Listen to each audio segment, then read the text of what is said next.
السلام علیکم ناظرین، علم و حکمت کے ساتھ زبیر احمد حاضر خدمت ہے۔ آج کا یہ پروگرام آپ کے ان سوالات پر مبنی ہے جو آپ وقتاً فوقتاً ہم سے ای میلز اور ایس ایم ایس کے ذریعے سے پوچھتے ہیں۔ میرے ساتھ تشریف رکھتے ہیں جناب جاوید احمد غامدی صاحب۔ السلام علیکم جاوید صاحب۔ وعلیکم السلام۔ جاوید صاحب، بہت سارے سوالات جو ہمارے پاس جمع ہو جاتے ہیں تو ان کو پھر کمپائل کر کے ایک ترتیب دے دیا جاتا ہے۔ آج کا جو پہلا سوال ہے وہ یہ ہے کہ یہ امریکہ میں جو ہے وہ طوفان آیا، کیا اس کی وجہ توہین رسالت کا ان کا فعل تھا یا کوئی اور وجہ تھی؟ اللہ تعالیٰ جب کوئی کام کرتے ہیں تو یا تو وہ ہمیں اطلاع کر دیں کہ میں یہ کام اس لیے کر رہا ہوں، تبھی ان کی طرف اس کی نسبت کی جا سکتی ہے۔ ہمارے ہاں اس میں لوگ بڑی بے احتیاطی اختیار کرتے ہیں۔ قرآن مجید میں جو 5 بڑے جرائم گنوائے گئے ہیں جن کے بارے میں یہ کہا گیا ہے کہ یہ اصل حرمتیں ہیں جو اللہ تعالیٰ نے قائم کر دی ہیں، ان میں 5واں جرم یہ ہے کہ ان تقولوا اللہ ما لا تعلمون، آپ اللہ تعالیٰ کی طرف کسی ایسی بات کی نسبت کریں جس کو آپ نہیں جانتے۔ تو ہمیں یہ کیسے معلوم ہوا کہ یہ طوفان فلاں جرم کی سزا کے طور پر آیا ہے؟ یعنی یہ طوفان میں تو نہیں لایا، آپ تو نہیں لائے نا، اللہ تعالیٰ کی طرف سے آیا ہے، اللہ کے قانون کے مطابق آیا ہے۔ تو اس وجہ سے اللہ تعالیٰ کی طرف کسی بات کی نسبت کرتے وقت آپ کے پاس قطعی اور یقینی علم ہونا چاہیے۔ اگر ایسا نہیں ہے تو اپنی زبان بند رکھیے۔ یہ اللہ تعالیٰ پر جھوٹ بولنا ہے، اللہ پر افتراء کرنا ہے، یہ غیر معمولی جرم ہے۔ آپ یہ کہہ سکتے ہیں کہ کچھ اللہ کے عمومی قوانین ہیں جن کی روشنی میں ہم کسی چیز کو سمجھ سکتے ہیں، تو ان میں بھی یہ جان لیجئے کہ اللہ تعالیٰ نے قرآن مجید میں یہ بات واضح کر دی ہے کہ اس کی طرف سے جب جرائم کی سزا دی جاتی ہے، عذاب آتا ہے کسی قوم پر، تو اس سے پہلے کسی رسول کی بعثت ضروری ہے۔ قرآن مجید نے یہ بیان کیا ہے کہ ما کننا معذبین حتی نبعث رسولا، ہم جب تک کسی رسول کو بھیج کر کسی قوم پر اپنی حجت پوری نہیں کر لیتے اس وقت تک کبھی دنیا میں عذاب نہیں دیتے۔ یہی اللہ کا قانون ہے۔ جب اللہ کا عذاب آتا ہے تو اس کی تاریخ قرآن میں پڑھیے، وہ ایسے نہیں آتا۔ اس میں جرم بتایا جاتا ہے، حجت تمام کی جاتی ہے، پیغمبر کی طرف سے حق واضح کیا جاتا ہے، ایک لمبے عرصے تک مہلت دی جاتی ہے، بار بار متنبہ کیا جاتا ہے۔ اس کے بعد پھر اہل ایمان کو یا صالحین کو الگ کیا جاتا ہے۔ اگر وہ نوح کی قوم ہے تو کشتی بنائی جاتی ہے، صالح کی قوم ہے تو ان لوگوں کو لے کر نکلنے کے لیے کہا جاتا ہے۔ یعنی اس کا اہتمام کیا جاتا ہے کہ وہ لوگ عذاب کی زد میں نہ آئیں جو صالحین ہیں، ان کو الگ کیا جاتا ہے۔ اصل مجرمین کو الگ کیا جاتا ہے۔ اس کو قرآن تطہیر اور تمہیز کہتا ہے۔ یہ ایک پورا عمل ہے جو ہوتا ہے، پھر اللہ کا عذاب آتا ہے۔ یہ عذاب ایسے نہیں آتا اللہ تعالیٰ کا۔ دنیا میں جو یہ واقعات ہوتے ہیں ان کو الگ سے الگ قوانین کے تحت سمجھنے کی کوشش کرنی چاہیے۔ وہ آپ پوچھیں گے تو میں عرض کر دوں گا۔ جی، اس کی بھی ذرا وضاحت کر دیجیے گا کہ حوادث جو آتے ہیں دنیا میں، ان حوادث کی پھر کیا وجہ ہے، کیونکہ یہ بھی اللہ تعالیٰ کی طرف سے ہی آتے ہیں۔ اللہ تعالیٰ نے یہ دنیا کچھ قوانین پر بنائی ہے۔ ان قوانین کا ایک تو عمومی ظہور ہوتا رہتا ہے۔ مثال کے طور پر موت ہے، بڑا حادثہ ہے، جی، ہمارے گھر میں آتی ہے تو پورے گھر کو ہلا کے رکھ دیتی ہے، لیکن یہ اللہ کے قانون کے تحت مجھ پر بھی آنی ہے، آپ پر بھی آنی ہے، ہر شخص کے اوپر آنی ہے، یہ آ رہی ہے۔ جی، اگر آپ غور کریں تو ایک شہر میں جتنی اموات روزانہ ایک بڑے شہر میں ہو رہی ہوتی ہیں وہ کوئی 2-4 نہیں ہوتی، سینکڑوں کی تعداد میں لوگ مر رہے ہوتے ہیں روزانہ، لیکن وہ کوئی یہاں مر رہا ہے، کوئی وہاں مر رہا ہے، کوئی اس گلی میں، کوئی اس گلی میں، آپ متنبہ نہیں ہوتے۔ قریبی حلقے میں جب کوئی موت واقع ہو جاتی ہے تو ہم سمجھتے ہیں کہ یہ ایک حادثہ ہو گیا۔ یہ تمام اموات اللہ تعالیٰ کبھی کبھی جمع کر دیتے ہیں۔ زلزلہ آ گیا، طوفان آ گیا، اس میں کیا ہوتا ہے، یعنی وہی اموات جو پہلے بکھر کر ہو رہی ہوتی ہیں وہ ایک جگہ جمع ہو جاتی ہیں۔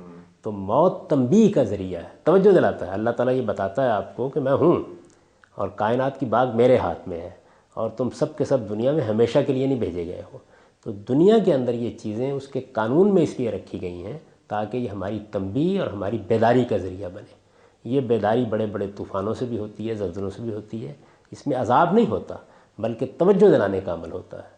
جو موت ہمارے گھروں میں آتی ہے وہ بھی عذاب نہیں ہوتا، یعنی ایک تو وہ خدا کے قانون کے مطابق وارد ہوتی ہے اور ایک مرتبہ ہم کو جھنجھوڑ دیتی ہے کہ دیکھو تم دنیا میں نچنت اور بے خوف پھر رہے ہو، خدا کی نافرمانیاں کر رہے ہو، خدا کے مقابلے میں غفلت شار ہو گئے ہو، یاد رکھو ایک دن تمہیں جانا ہے۔ تو موت اصل میں یاد دہانی ہے۔ یہ ہر گھر میں آتی ہے، مجھے اور آپ کو یاد دہانی کراتی ہے وقتاً فوقتاً۔ یہ کبھی کبھی قومی سطح پر آتی ہے تو پوری قوم کو یاد دہانی کراتی ہے۔ تو اگر ایسے موقعوں پر کوئی بات کہنی ہو تو یہ کہنا چاہیے کہ یہ یاد دہانی کا ذریعہ بنی ہے۔ یعنی میں جب اس کو دیکھتا ہوں تو مجھے یہ لگتا ہے کہ امریکہ ایک سپر پاور ہے، ایک بڑی طاقت ہے، اس کے پاس بہت سے وسائل ہیں، جدید ذرائع ایجاد کر لیے گئے ہیں، ایک پورا کا پورا شہر، ملک، بجلی، یہ وہ اس طرح کی بے شمار چیزیں، اور آلات، ان کے ساتھ ایک پوری حکومت کھڑی ہے، لیکن خدا کی طاقت اپنی شان کے ساتھ موجود ہے۔ تو خدا کی طاقت کا ظہور ہوتا ہے اس کے نتیجے میں، یعنی ہم سب خدا فراموش ہیں، خدا کو بھولے ہوئے ہوتے ہیں، تو یہ چیزیں یاد دہانی کا باعث بنتی ہیں۔ تو کہنا ہو تو یہ کہنا چاہیے کہ خدا نے یاد دلایا ہے، خدا نے جھنجھوڑا ہے، خدا نے بیدار کیا ہے، یہ صحیح تعبیریں ہوں گی۔ اچھا، پھر یہ ہے کہ یہ جتنی چیزیں ہوتی ہیں یہ ایک تو اس عمومی قانون کے تحت ہوتی ہیں، پھر اس میں بعض اوقات ایسا بھی ہوتا ہے کہ ہماری بے تدبیری کو دخل ہوتا ہے۔ اب یہ دیکھیے نا کہ ہم ہیں مثال کے طور پر، ہمارے یہاں سیلاب آتے ہیں، خدا کے قانون کے مطابق آنے ہیں، یعنی دنیا کے اندر بے شمار مسالے کو سامنے رکھ کے اللہ تعالیٰ نے یہ نظام رکھا ہوا ہے، پانی آپ کو دینا ہے۔ اب وہ پانی تو وافر مقدار میں اس لیے پہنچایا جاتا ہے کہ آپ تدبیر کر کے اس کو استعمال کر لیں، آپ نہیں کرتے تو آپ کی تباہی کا باعث بن جاتا ہے۔ تو اس لحاظ سے یہ گویا ہمارے اندر سے بھی پھوٹتی ہے۔ قرآن مجید میں بعض موقعوں پر جو یہ کہا گیا ہے کہ جو مصیبتیں آتی ہیں یہ اصل میں تمہاری اپنی لائی ہوئی ہوتی ہیں، تو اس کے مخاطبین قریش ہیں، ان کو بتایا گیا ہے کہ تمہارے اوپر جو اس وقت تنبیہات نازل ہو رہی ہیں کیونکہ رسول کی بعثت ہو چکی ہے، تو یہ تمہارے کرتوتوں کا نتیجہ ہے، اور تھوڑا عرصہ اور انتظار کر لو، اس کے بعد تمہیں آخری سزا بھی دی جائے گی۔ ان آیات کو سیاق و سباق سے ہٹا کے الگ نہیں کرنا چاہیے، خدا کے عمومی قوانین کو سمجھنا چاہیے، اپنی بے تدبیریوں کی طرف توجہ کرنی چاہیے، اور اگر کوئی بات کہنی ہو تو یہ کہنی چاہیے کہ خدا یاد دہانی کرا رہا ہے، اپنی طاقت، اپنی قوت، اپنا علم وہ انسانوں کے سامنے نمایاں کر رہا ہے۔ انسان اس دنیا میں دیکھے تو ایک بچے کی پیدائش، سورج کا نکلنا، ایک پودے کے اندر سے ایک انکھوے کا نکلنا، یہ سب کچھ کیا ہے؟ یہ خدا کی نشانیاں ہیں، لیکن ہم ان سب کو دیکھتے ہیں اور کبھی خدا کی طرف متوجہ نہیں ہوتے، تو بعض اوقات اس طرح کے حادثے توجہ کا ذریعہ بن جاتے ہیں۔ اس کو اس پہلو سے خدا کا عذاب قرار دینا اور اتنے تعین کے ساتھ کہنا کہ فلاں جرم کے نتیجے میں یہ عذاب دیا گیا ہے، یہ اتنی بڑی بات ہے کہ جس شخص نے بھی اس کو منہ سے نکالا ہے، حقیقت یہ ہے کہ اس کو اندازہ نہیں ہے کہ اس نے کتنی بڑی بات کہی ہے۔ ٹھیک، ایک چھوٹا سا بریک لیتے ہیں ناظرین، بریک کے بعد گفتگو کنٹینیو کریں گے۔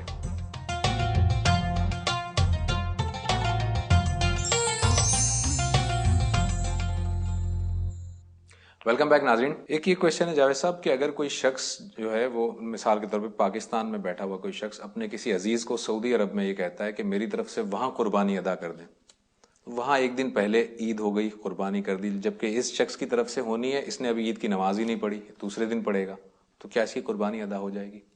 دیکھیے بات یہ ہے کہ جب وہ عید کی نماز پڑھ لے گا اس کے بعد ہی قربانی کی جا سکتی ہے، قربانی اس سے پہلے نہیں کی جا سکتی۔ ٹھیک ہے، یہاں یہ لوگ قربانی کر رہے ہیں، یعنی جنہوں نے عید کی نماز پڑھ لی ہے وہ عید کی نماز پڑھنے کے بعد قربانی کر رہے ہیں اور اس کی طرف سے نیابتاً یہ ذمہ داری انجام دے رہے ہیں۔ تو اب اصل میں اس کی نماز، اس کی عید یہ متعلق نہیں رہی ان سے، یعنی جب آپ نے اپنے بھائی سے یہ کہا کہ آپ میری جگہ قربانی کر لیجیے گا، ٹھیک ہے، تو اصل میں اب قربانی کے جتنے احکام ہیں وہ اس بھائی کے ساتھ متعلق ہو گئے ہیں۔ اس کو چاہیے کہ وہ عید کی نماز پڑھنے کے بعد قربانی کرے، وہ اس سے پہلے نہیں پڑھ سکتا، وہ نیابتاً قربانی کر رہا ہے، یعنی گویا ایک نمائندے کی حیثیت سے۔ تو جس ملک میں وہ رہتا ہے اس میں عید کی نماز کب ہوئی، اس میں قربانی کا وقت کب ہوا، اس کا لحاظ کیا جائے گا۔ اس نے صرف ذمہ داری دے دی ہے۔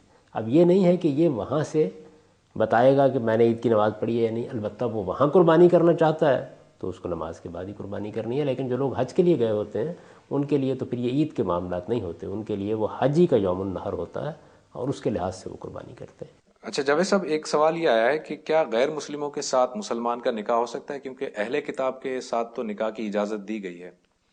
یہ بات یہ ہے کہ نکاح کیا چیز ہے؟ نکاح کے نتیجے میں آپ کوئی دوستی کا تعلق استوار نہیں کرتے، ایک خاندان بناتے ہیں۔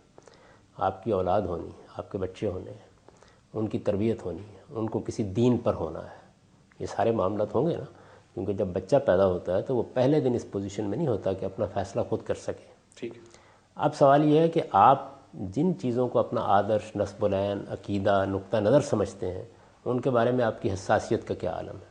میں اگر پلٹ کر آپ سے یہ پوچھوں کہ آپ اپنی بیٹی کی شادی کرنا چاہتے ہیں، آپ کو یہ معلوم ہے کہ فلاں صاحب کھاتے پیتے تو بہت ہیں، ان کی فیکٹریاں ہیں، ان کے کارخانے ہیں، ان کی تجارت ہے، ان کے پاس بہت مال و دولت ہے، لیکن پکے رشوت خور ہیں، ملاوٹ کرتے ہیں۔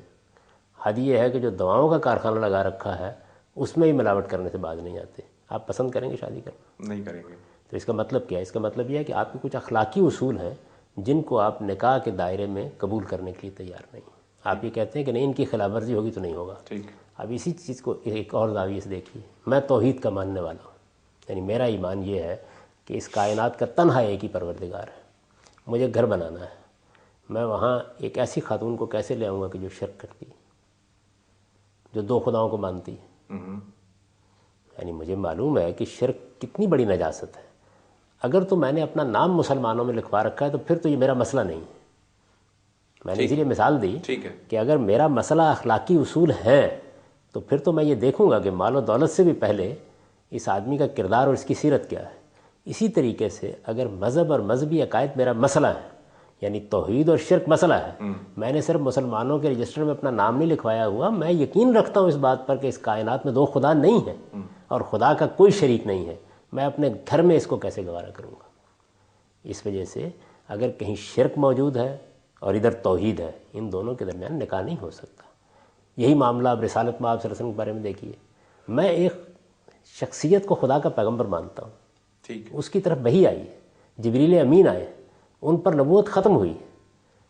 اب فرض کر لیجئے کہ ایک خاتون ہے، وہ یہ کہتی ہے کہ نہیں معاذ اللہ خاکم بدہن، انہوں نے تو جھوٹا دعویٰ کیا تھا، ٹھیک. میں اس کو گوارا کروں گا؟ تو اصل میں بات یہ ہے کہ یہ سوالات وہ لوگ پوچھتے ہیں کہ جن کے ہاں مذہب اور مذہبی عقائد ان کی حساسیت ختم ہو چکی ہوتی ہے، وہ نسلی طور پر ایک نقطہ نظر کے ماننے والے ہوتے ہیں. اس وجہ سے وہ یہ خیال کرتے ہیں کہ اچھا یہ بتائیے کہ فلاں سے نکاح ہو سکتا ہے، فلاں سے نکاح نہیں ہو سکتا. یعنی اصل میں نکاح کا معاملہ ایک بڑا سنگین معاملہ ہے، گھر بننا ہے، خاندان وجود میں آنا ہے. اہل کتاب کے ساتھ تو اجازت دی گئی ہے نا. وہ اجازت کس وقت دی گئی؟ اس وقت دی گئی جب اسلام کا غلبہ قائم ہو گیا، رسول اللہ کی دعوت کے نتیجے میں اتمام حجت ہو گیا، اللہ تعالیٰ کا عذاب ان پر نازل کر دیا گیا، ان کو موقع دیا گیا کہ وہ ایمان لے آئے. وہ ایمان نہیں لائے تو اس کے بعد یہ کہہ دیا گیا کہ اب یہ جزیہ دے کر اور مغلوب ہو کر رہیں گے. اس موقع کے اوپر ان کی صرف خواتین سے اجازت دی گئی کہ وہ ہمارے ماحول میں آئیں گی تو غلبے کے مقام پر کھڑی ہو کر نہیں آئیں گی، اولاد پر وہ اثر انداز نہیں ہوں گی، ہم اثر انداز ہوں گے، ہماری تہذیب اثر انداز ہوگی. تو وہ خدشات کم ہو گئے، تو یوں سمجھ لیجئے کہ ان کے ساتھ اجازت دے دی گئی. تو میرے نزدیک یہ ہے کہ آپ کھڑے کہاں ہیں؟ مجھ سے بہت سے لوگ پوچھتے ہیں جو غیر ممالک میں ہیں کہ ہماری بچی ہے، ہمارا بچہ ہے، اب وہ فلاں ہندو کے ساتھ یا فلاں کے ساتھ نکاح کرنا چاہتے ہیں تو یہ ہو سکتا ہے؟ تو میں ان سے یہ پوچھتا ہوں کہ یہ تجویز ان کی طرف سے آئی ہے؟ وہ کہتے ہیں کہ ہاں ان کی طرف سے آئی ہے. تو میں یہ کہتا ہوں کہ آپ نے ان کو توحید بتائی تھی، آپ نے ان کو رسالت میں آپ صلی اللہ علیہ وسلم کے ساتھ تعلق سکھایا تھا، آپ نے پیغمبری کی اہمیت واضح کی تھی. اگر یہ سب آپ نے نہیں کیا تو اب آپ کیوں یہ سوال پوچھ رہے ہیں؟ یعنی یہ میرے نزدیک قانون کا مسئلہ ہی نہیں ہے، اس کو لوگ قانون کا مسئلہ بنا کر بیان کرتے ہیں. اصل مسئلہ یہ ہے کہ اللہ تعالیٰ نے جب قرآن مجید میں یہ کہا کہ کسی مشرک کے ساتھ نکاح نہیں ہو سکتا یا کسی مشرکہ کے ساتھ نکاح نہیں ہو سکتا، اور یہ کہا کہ ایک مومن لونڈی بھی تمہارے لیے اور غلام بھی بہتر ہے اس سے، وجہ کیا ہے؟ وجہ یہ ہے کہ توحید پر ایمان کی یہ حیثیت ہے کہ اس کے ساتھ شرک کو گوارا نہیں کیا جا سکتا. یہ کیسے ہو سکتا ہے کہ توحید اور شرک دونوں ایک چھت کے نیچے سوئے ہوئے ہیں؟ یہ نہیں ہو سکتا، ایک بستر پر سوئے ہوئے ہیں. ٹھیک ہے. اس پہ مزید جاوید صاحب میں آپ سے وضاحت چاہوں گا. ایک چھوٹا سا بریک لیتے ہیں اور بریک کے بعد کنٹینیو کرتے ہیں.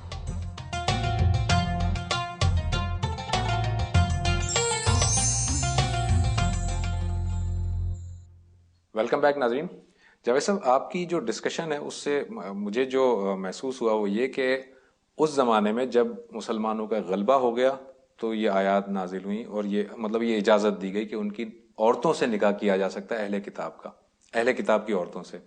تو آج چونکہ یہ غلبہ بظاہر موجود نہیں ہے تو اس کا مطلب آپ کی نظر میں آج اس کو اس طرح سے ہم نہیں لے سکتے، اہل کتاب کی عورتوں سے نکاح آج نہیں ہونا چاہیے. یعنی میں قانونی جواب نہیں دوں گا، میں یہ کہوں گا کہ ایسا نہیں کرنا چاہیے. آپ کو اگر آپ کریں گے تو اس کے نتیجے میں آپ اپنی اولاد کو کھوئیں گے، آپ اپنے عقیدے کو کھوئیں گے. چنانچہ آپ کبھی سروے کر کے دیکھ لیجئے، جو لوگ بھی اس طرح کی خواتین کو لائے اس کے نتیجے میں ان کی اولاد مسلمان نہیں ہوئی. تو آپ اس میں حساس ہیں یا نہیں؟ یعنی میرے نزدیک یہ سوال پوچھنے والا جب سوال پوچھ رہا ہے تو یہ مجھ پر صاف واضح ہو رہا ہے کہ اس کے نزدیک مذہب اب مسئلہ نہیں رہا، وہ اصل میں مسلمانوں کی جماعت میں شامل رہنا چاہتا ہے. تو پوچھ رہا ہے کہ قانونی لحاظ سے مجھے اس کی اجازت ہے یا نہیں. یہ میں نے اسی لیے آپ کی خدمت میں عرض کیا تھا کہ یہ ایسے ہی ہے کہ جیسے آپ مجھ سے یہ سوال پوچھیں کہ یہ بتائیے کہ رشوت لینے والے کے ساتھ نکاح ہو سکتا ہے یا نہیں ہو سکتا. یہ قانون کا مسئلہ تو نہیں ہے نا. ملاوٹ کرنے والے کے ساتھ نکاح ہو سکتا ہے یا نہیں ہو سکتا. یعنی جس طرح یہ اخلاقی معاملات میرے لیے شدت کا باعث ہے، میں اس میں حساس ہوں، میں یہ پسند نہیں کر سکتا، یہ گوارا نہیں کر سکتا کہ اس نوعیت کے جرائم کا ارتکاب کرنے والے لوگ جو ہیں ان کے ساتھ میں گھریلو تعلقات استوار کروں. یعنی یہ معاملہ دوستی اور باہر ملنے کا نہیں ہے. وہ ٹھیک ہے آپ گئے ملے آ گئے، آپ کاروبار کر رہے ہیں، کچھ اور معاملات ہیں. یہ گھر بننا ہے، خاندان بننا ہے، اولاد پیدا ہونی ہے، اس کی پرورش اس کی تربیت کی ذمہ داری مجھ پر ہے. قیامت کے دن مجھے اس کے لیے جواب دہ ہونا ہے، ان کو مجھے ایک ماحول فراہم کرنا ہے. یہ بہت بڑا فیصلہ ہے اس بہت بڑے فیصلے میں یہ کیسے ہو سکتا ہے کہ اتنا بے احتیاط ہو جاؤں؟ اسی وقت ہوں گا جب وہ چیزیں میرے نزدیک اہمیت کی حامل نہیں ہوں گی. ملاوٹ اہم نہیں ہے تو گوارا کر لوں گا.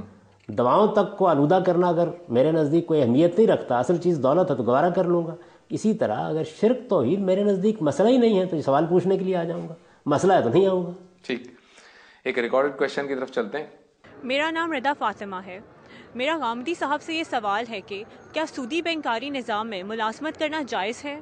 جی جاوید صاحب. میں اس کو اس وقت ناپسندیدہ سمجھتا ہوں. اس کی وجہ یہ ہے کہ دنیا میں اب کوئی راستہ اس کا نہیں رہ گیا. ابھی تک مسلمان ملک بھی یعنی 55 سے بھی زیادہ تعداد میں ہونے کے باوجود کوئی راستہ نہیں نکال سکے.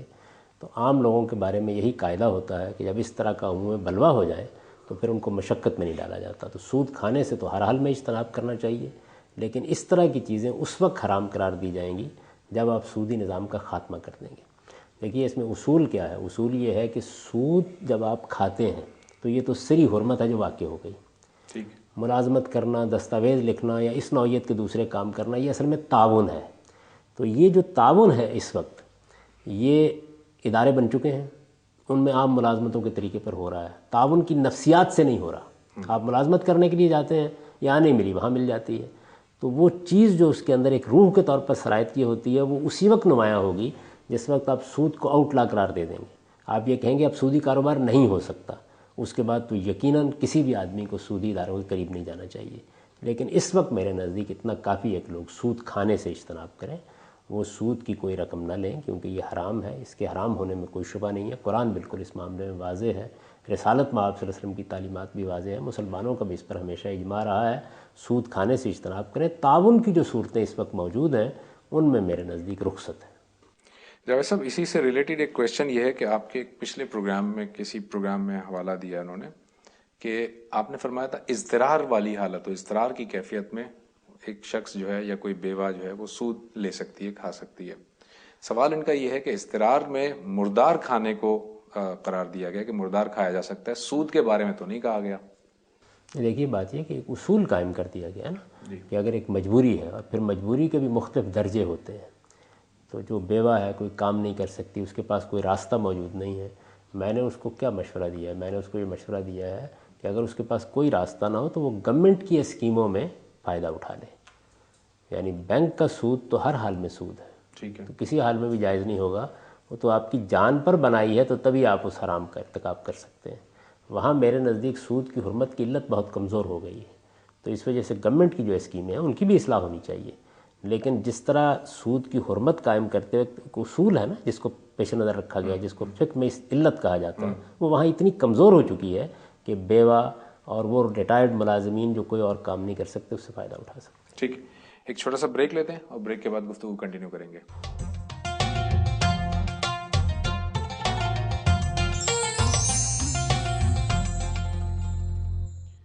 ویلکم بیک ناظرین. جاوید صاحب یہ ایک کویشچن ہے کہ ایک صاحب نے پوچھا ہے کہ میری والدہ کا پچھلے مہینے انتقال ہوا ہے اور میں انہیں خواب میں دیکھنا چاہتا ہوں، تو اس کے لیے کوئی کیا عمل کروں کہ میں انہیں خواب میں دیکھوں؟ اللہ تعالیٰ سے دعا کریں. اس کے لیے کوئی عمل کرنے کی ضرورت نہیں ہے. آپ کے ذہن پر، آپ کی فکر پر اگر اس کا غلبہ ہوگا تو آپ کی والدہ تمثیلی صورت میں آ جائیں گی. اور یہ یقین رکھیے کہ والدہ نہیں آئیں گی، یعنی وہ ایک ممثل ہوئی صورت ہوگی جس کو آپ دیکھ لیں گے. اصل میں لوگ اس بات کو نہیں سمجھتے کہ وہ دنیا میں ہوتے ہوئے اپنے باپ کو دیکھتے ہیں خواب میں، بھائی کو دیکھتے ہیں. مثال کے طور پر آپ مجھے خواب میں دیکھیں، مجھے پتہ ہوگا کہ میں آپ کے پاس گیا ہوں خواب میں؟ نہیں، ایسا نہیں ہوتا نا. نہیں پتا. اصل میں خواب میں کوئی نہیں آتا، اصولاً سمجھ لینا چاہیے. یہ تو اصل میں آپ کی حدیث نفس ہے. آپ کا لاشعور، آپ کا تحت الشعور ایک تصویر بناتا ہے اور آپ کے سامنے لے آتا ہے.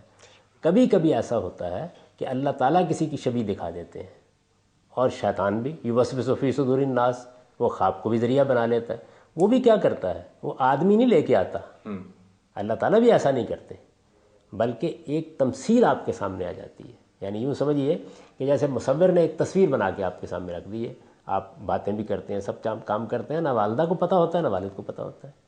یعنی اگر دنیا میں جیتے ہوئے آپ کے ساتھ والی چارپائی پر آپ کے والد سوئے ہوئے ہوں اور آپ خواب میں ان کو دیکھیں تو وہ خواب میں خود آئیں گے؟ نہیں، یہ تمثیل ہوتی ہے. تو خواب کو سمجھنا چاہیے خواب کیا چیز ہے. خواب میں اصل میں چیزیں ممثل کر کے دکھائی جاتی ہیں، نہ کہ حقیقت میں آتی ہیں. اور ممثل کر کے دکھانے کا کام ہمارا نفس بھی کرتا ہے، شیاطین بھی کرتے ہیں، فرشتے بھی کرتے ہیں۔ ٹھیک، ایک ریکارڈڈ کویشچن کی طرف چلتے ہیں۔ میرا نام محمد امیر حمزہ ہے۔ میرا گامدی صاحب سے یہ سوال ہے کہ کیا انشورنس پالیسی لینا ٹھیک ہے؟ جی جاوید صاحب۔ میں اس پر لکھ چکا ہوں، اگر یہ چاہیں تو میری کتاب مقامات میں بیمہ کے عنوان سے میرا مضمون بھی پڑھ سکتے ہیں۔ میں نے یہ بتا دیا کہ اس میں کوئی چیز ایسی نہیں کہ جس کو حرام قرار دیا جا سکے۔ ایک قباحت ہے، اور وہ اس وقت قباحت سارے ہمارے نظام میں ہے، وہ یہ کہ انشورنس کمپنیاں آپ کا جو روپیہ جمع کرتی ہیں اس کو آگے سودی کاروبار میں لگا دیتی ہیں۔ تو اس وجہ سے اگر کوئی محتاط آدمی اس سے بچنا چاہتا ہے تو ضرور بچے، لیکن یہ کہ اس کی ذمہ داری انشورنس کمپنیوں پر ہے۔ جو اس نے معاملہ کیا ہے وہ معاملہ اپنی ذات میں بالکل ایک جائز معاملہ ہے۔ ٹھیک، ایک سوال یہ ہے جاوید صاحب کہ ایک آپ کو پلاننگ کرنی ہوتی ہے، سم ٹائم آپ زیادہ راہ لے کے جاتے ہیں سفر میں، مثال کے طور پہ مجھے کچھ مال و اسباب لے کے جانا ہے، میں زیادہ راہ لے کے جاتا ہوں جیسے سفر میں مجھے خرچ کرنا ہے۔ بالکل اسی اصول پر اصحاب سبت کا جو واقعہ ہے اگر ہم اسے دیکھیں، انہیں سیٹرڈے کے دن شکار کرنے سے منع کیا گیا تھا، فرائیڈے کے دن منع نہیں کیا گیا تھا۔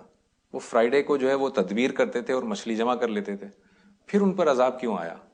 اللہ تعالیٰ کے ہاں دو طرح کے احکام ہوتے ہیں۔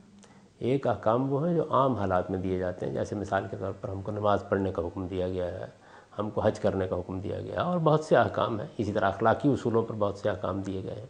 ایک وہ احکام ہے جو ابتلا کے احکام ہوتے ہیں، ان میں یہ مقصود ہوتا ہے کہ یہ دیکھا جائے کہ بندہ خدا کی اطاعت میں کھڑا ہے یا نہیں کھڑا ہے۔ تو سبت کا حکم اس نوعیت کا حکم تھا۔ ہمارے لیے اس سے ملتا جلتا حکم وہ ہے جو احرام کی حالت میں شکار کے بارے میں دیا گیا ہے۔ انبیاء علیہ السلام کے ہاں اس سے ملتی جلتی صورت وہ ہے جو سیدنا ابراہیم علیہ السلام کو خواب دکھا کے ملحوظ رکھی گئی، یعنی بیٹے کے گلے پر چھری پھیر رہے ہیں۔ یہ ابتلا کے احکام ہے۔ تو ابتلا کے احکام میں ہیلہ بازی نہیں ہونی چاہیے۔ ابتلا مطلب آزمائش۔ آزمائش یعنی اللہ تعالیٰ خصوصی طور پر بندے کو دیکھ رہے ہوتے ہیں، وہاں کوئی اور چیز نہیں مقصود ہوتی۔ ہفتے کے دن مچھلیوں کا شکار کرنے کا کوئی تعلق اس سے نہیں ہے کہ آپ کی فطرت کے کسی تقاضے کو پورا کیا جا رہا ہے، آپ کو کسی برائی سے بچایا جا رہا ہے۔ یہ ابتلا کا حکم ہے۔ تو ابتلا کے احکام بالکل الگ نوعیت رکھتے ہیں۔ یہود نے اصل میں اللہ تعالیٰ کے اس امتحان میں اللہ تعالیٰ کے ساتھ ہیلہ بازی کرنے کی کوشش کی ہے۔ یہ بدترین جرم بن گیا، یہ کبھی نہیں کرنا چاہیے۔ ایک یہ کویشچن ہے کہ کیا کوئی مسلمان بیوی کے ہوتے ہوئے عارضی طور پر نکاح کر سکتا ہے؟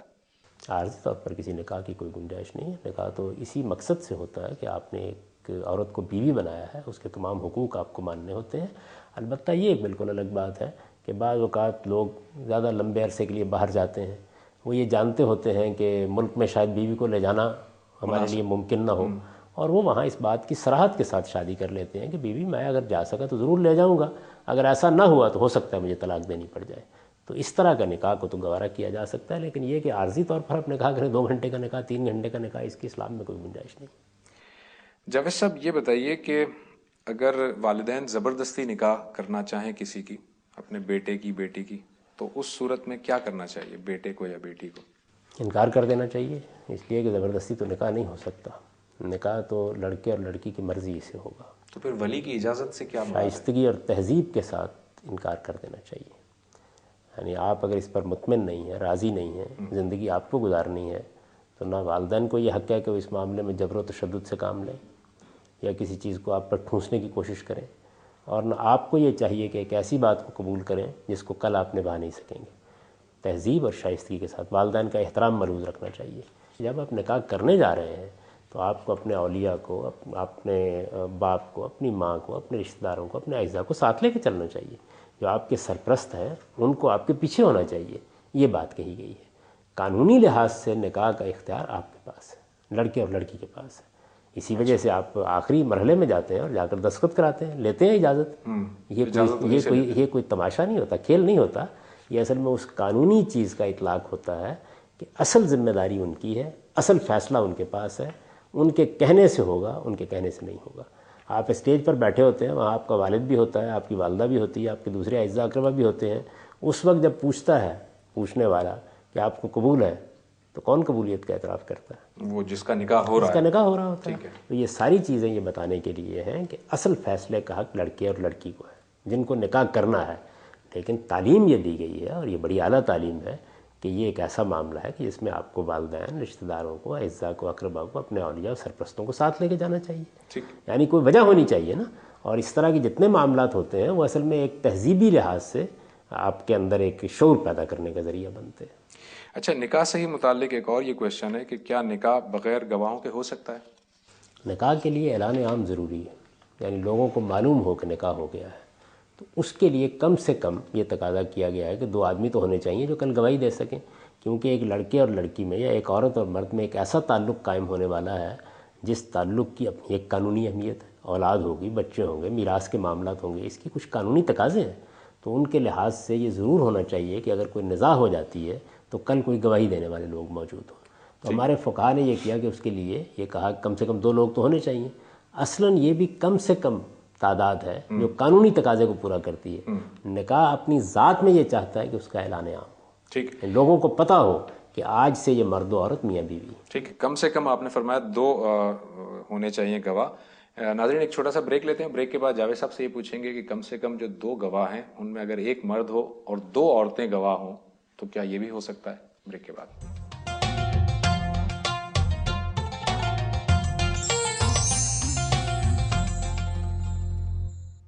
ویلکم بیک ناظرین۔ جاوید صاحب، کم سے کم 2 گواہ ہوں، دونوں مرد ہوں، یا ایک اگر عورت ہو، ایک مرد ہو اور 2 عورتیں ہوں تب بھی ہو سکتا ہے یہ؟ پہلے تو میں اس بات کی وضاحت کر دوں کہ میں جو بات کہہ رہا ہوں وہ یہ ہے کہ اعلان عام ہونا چاہیے، لوگوں کو معلوم ہونا چاہیے۔ یہ نہیں ہے کہ آپ نے 2 آدمیوں کو اپنے ہاں بلایا اور بلا کے آپ نے کہیں چھپ کے نکاح کر لیا، یہ نکاح کی اصل حیثیت ہی کے خلاف ہے۔ بالکل ٹھیک ہے، یعنی سوسائٹی کو پتہ چلنا چاہیے کہ آج سے یہ مرد و عورت ہے، لوگوں کو معلوم ہونا چاہیے، اس کا تعلق آپ کی حیثیت عرفی سے ہے، آپ کی اولاد کے نسب سے ہے، ہر آدمی پر یہ واضح ہونا چاہیے۔ تو نکاح اصل میں علانیہ تعلق کا نام ہے، ٹھیک، یہ چھپا ہوا تعلق نہیں ہے۔ قرآن مجید نے چھپے ہوئے تعلق کو تو متخذی اخدان اور متخذات اخدان، چوری چھپے آشنائی کرنے سے تعبیر کیا ہے۔ یہ طریقہ نہیں اختیار کرنا چاہیے، تو پہلے تو اس کو سمجھ لیجئے۔ میں نے یہ گزارش کی ہے کہ اب اس کے قانونی تقاضے کو پورا کرنے کے لیے کہ کل کو کوئی نزاع ہو جائے تو کم سے کم 2 آدمی تو ہونے چاہیے جو گواہی ثبت کریں، تو یہ بات ٹھیک ہے، معقول محسوس ہوتی ہے۔ ورنہ اگر آپ کھڑے ہو کے اعلان کر دیا ہے اور لوگ اس بات کو جان گئے ہیں کہ آپ آج سے میاں بیوی ہیں، تو یہ نکاح کا تقاضا پورا ہو گیا۔